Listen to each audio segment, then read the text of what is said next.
Assalamualaikum warahmatullahi wabarakatuh. Halo Bapak Ibu guru, calon guru penggerak. Bagaimana kabarnya? Alhamdulillah selalu sehat. Pada kesempatan kali ini saya Siti Nurul Rohmah, instruktur pendidikan guru penggerak angkatan 2 akan menjawab 5 pertanyaan calon guru penggerak terkait dengan materi pada modul 3.3 pengelolaan program yang berdampak positif pada murid. Saya mulai dengan pertanyaan yang pertama, bagaimana cara mewujudkan student agency yang mengcover voice, choice, dan ownership murid? Apakah mereka diberikan kebebasan tak terbatas dalam menentukan pembelajarannya?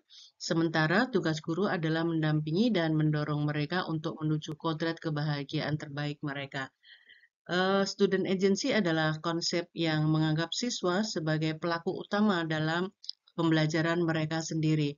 Sementara guru berperan sebagai fasilitator. Dengan student agency, siswa memiliki suara dan pilihan dalam pembelajaran mereka dan sebagian besar bersifat mandiri.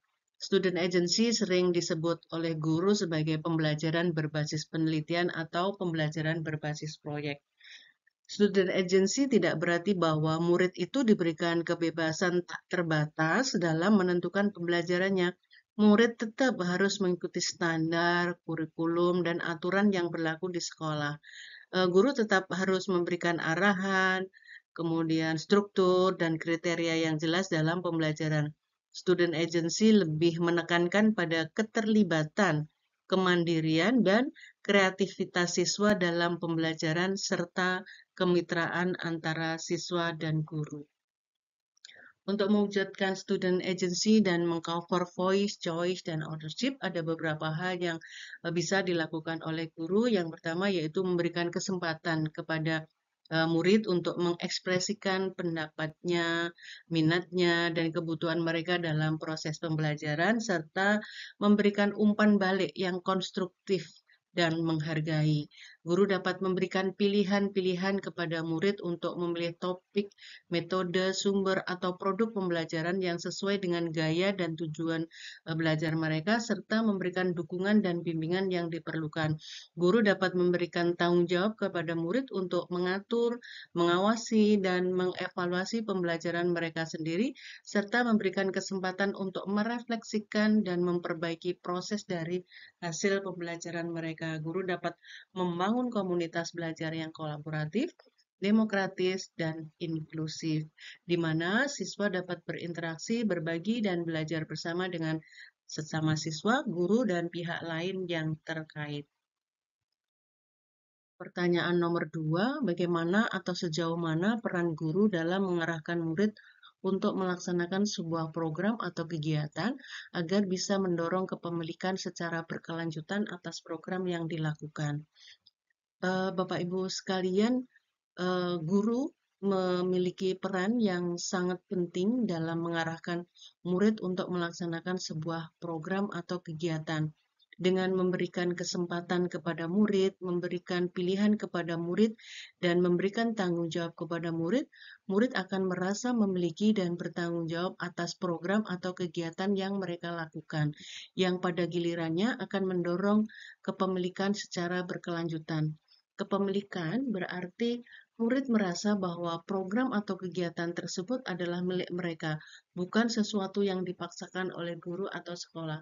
Kepemilikan juga berarti murid merasa bahwa program atau kegiatan tersebut memberikan manfaat dan makna bagi diri mereka, bukan hanya sekedar memenuhi tuntutan atau standar. Pertanyaan nomor 3, apakah program yang bertujuan menumbuhkan kepemimpinan murid ini harus dilakukan sepenuhnya oleh murid mulai dari perencanaan, pelaksanaan, dan evaluasi? Sejauh mana keterlibatan guru dalam program yang akan dilakukan?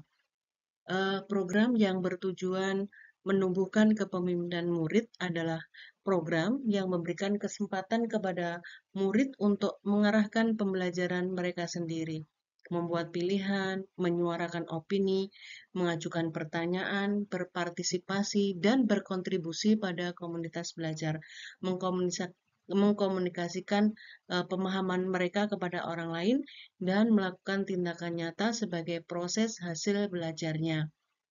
Program ini tidak harus dilakukan sepenuhnya oleh murid, tetapi juga melibatkan guru sebagai fasilitator, mentor, dan mitra. Guru memiliki peran penting dalam mengarahkan, mendukung, dan mengapresiasi murid dalam program ini. Guru juga harus memberikan arahan, struktur, dan kriteria yang jelas, serta memberikan umpan balik dan evaluasi yang konstruktif. Keterlibatan guru dalam program ini sejauh mana sesuai dengan kebutuhan dan potensi murid, serta sesuai dengan tujuan dan manfaat program. Guru harus mampu mengenal karakteristik murid, kemudian kekuatan dan kelemahan murid secara individual, serta memberikan dorongan atau dukungan yang sesuai. Guru juga harus mampu menginspirasi dan memotivasi murid untuk belajar dengan antusias, berani dan percaya diri, serta memberikan pujian, penghargaan, dan pengakuan atas usaha dan pencapaian murid. Guru juga harus mampu mengajak murid untuk berpikir kritis, kreatif, dan reflektif, serta memberikan tanggapan, masalah, atau pertanyaan yang menarik dan relevan dengan kehidupan nyata. Pertanyaan yang keempat, bagaimana cara membangun ekosistem yang dapat memicu kreativitas untuk mendorong keberhasilan tujuan yang berpihak pada murid? Kreativitas ini adalah suatu kemampuan untuk menghasilkan ide, produk, atau solusi yang baru, orisinal, dan bermanfaat. Kreativitas sangat penting untuk mendorong keberhasilan tujuan yang berpihak pada murid, karena dengan kreativitas, murid dapat belajar dengan lebih efektif, menyelesaikan masalah dengan lebih inovatif, dan mengembangkan potensi diri dengan lebih optimal. Untuk membangun ekosistem yang dapat atau memicu kreativitas, itu ada beberapa hal yang perlu diperhatikan. Yang pertama adalah lingkungan belajar yang mendukung, seperti ruang kelas yang nyaman, aman, dan menarik, serta fasilitas dan sumber belajar yang memadai dan bervariasi. Yang kedua, teknologi yang terintegrasi, seperti komputer, internet, media sosial, dan aplikasi digital yang dapat meningkatkan akses, interaksi, dan kolaborasi dalam pembelajaran, serta memungkinkan murid untuk bereksplorasi dan berekspresi dengan lebih luas dan kreatif. Yang ketiga, bahan ajar dan kurikulum yang fleksibel dan adaptif yang dapat menyesuaikan dengan kebutuhan, minat, dan gaya belajar murid, serta memberikan ruang bagi murid untuk membuat pilihan, menyuarakan opini, dan mengajukan pertanyaan dalam pembelajaran. Yang keempat, proses pembelajaran yang aktif, seperti diskusi kelompok, proyek kolaboratif, dan eksperimen, dan yang dapat melibatkan murid dengan mengamati, menemukan, dan menciptakan sesuatu yang baru, serta mengembangkan keterampilan berpikir kritis, kreatif, dan reflektif. Yang kelima, umpan balik yang konstruktif yang dapat memberikan informasi, saran, dan motivasi kepada murid tentang proses dan hasil belajar mereka, serta mendorong mereka untuk terus belajar dan berinovasi. Baik, Bapak Ibu, saya lanjutkan pada pertanyaan yang terakhir, pertanyaan nomor 5. Cukup panjang ceritanya ini, saya bacakan dulu ya. Berdasarkan pengalaman saya sebagai guru selama 15 tahun, di sekolah saya sering mengadakan kegiatan atau program baik kokurikuler, ekstrakurikuler, maupun intrakurikuler. Menurut saya, program tersebut sudah mendengarkan suara murid, pilihan murid, dan kepemilikan murid. Ketika kita bandingkan dengan program atau kegiatan yang tidak mendengarkan suara murid, tidak memperhatikan pilihan murid dan rasa kepemilikan murid, kita dapatkan program yang melibatkan suara, pilihan, kepemilikan murid membutuhkan waktu untuk memutuskannya sehingga banyak energi yang tersita di situ. Berbeda dengan program yang tidak melibatkan suara, pilihan, dan kepemilikan murid. Program tersebut jauh lebih efektif dan mudah dalam mengendalikan kegiatan, sehingga beberapa rekan kerja banyak yang memberikan masukan ketika membuat program atau kegiatan dengan memilih tidak melibatkan suara, pilihan, dan kepemilikan murid. Menurut Bapak atau Ibu narasumber atau instruktur, bagaimana sebaiknya kita menyikapi rekan kerja saya? Bapak Bapak atau Ibu, saya ucapkan terima kasih telah berbagi pengalaman sebagai guru selama 15 tahun. Saya pribadi menghargai dedikasi dan komitmen Bapak atau Ibu dalam memberikan pembelajaran yang berkualitas bagi murid Bapak Ibu. Saya juga mengapresiasi upaya Bapak Ibu untuk mengadakan kegiatan atau program yang mendengarkan suara, pilihan, dan kepemilikan murid.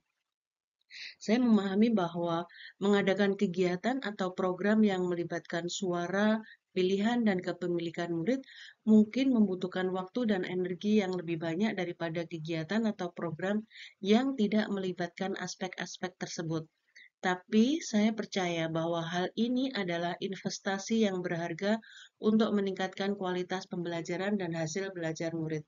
Saya juga yakin bahwa dengan pengalaman dan kreativitas Bapak atau Ibu sebagai guru, Bapak atau Ibu dapat menemukan cara-cara yang efektif dan efisien untuk mengadakan kegiatan atau program yang melibatkan suara, pilihan, dan kepemilikan murid. Untuk menyikapi rekan kerja Bapak Ibu yang memberikan masukan untuk tidak melibatkan suara, pilihan, dan kepemilikan murid dalam kegiatan atau program, saya pribadi menyarankan Bapak atau Ibu untuk mendengarkan masukan mereka dengan sikap terbuka dan menghargai sudut pandang mereka, menjelaskan alasan dan manfaat dari Bapak Ibu mengadakan kegiatan atau program yang melibatkan suara, pilihan, dan kepemilikan murid, serta memberikan contoh-contoh keberhasilan dan dampak positif yang telah Bapak Ibu capai. Mengajak rekan kerja untuk berdiskusi dan berbagi pengalaman tentang cara-cara mengadakan kegiatan atau program yang melibatkan suara, pilihan, dan kepemilikan murid, serta mengatasi tantangan dan hambatan yang mungkin dihadapi. Bapak Ibu bisa mengajak mereka mendorong untuk mencoba dan bereksperimen dengan kegiatan atau program yang melibatkan suara, pilihan, dan kepemilikan murid, serta memberikan dukungan dan umpan balik yang konstruktif kepada mereka. Bapak Ibu, demikian jawaban saya atas 5 pertanyaan CGP yang ada di LMS. Semoga bermanfaat. Terima kasih.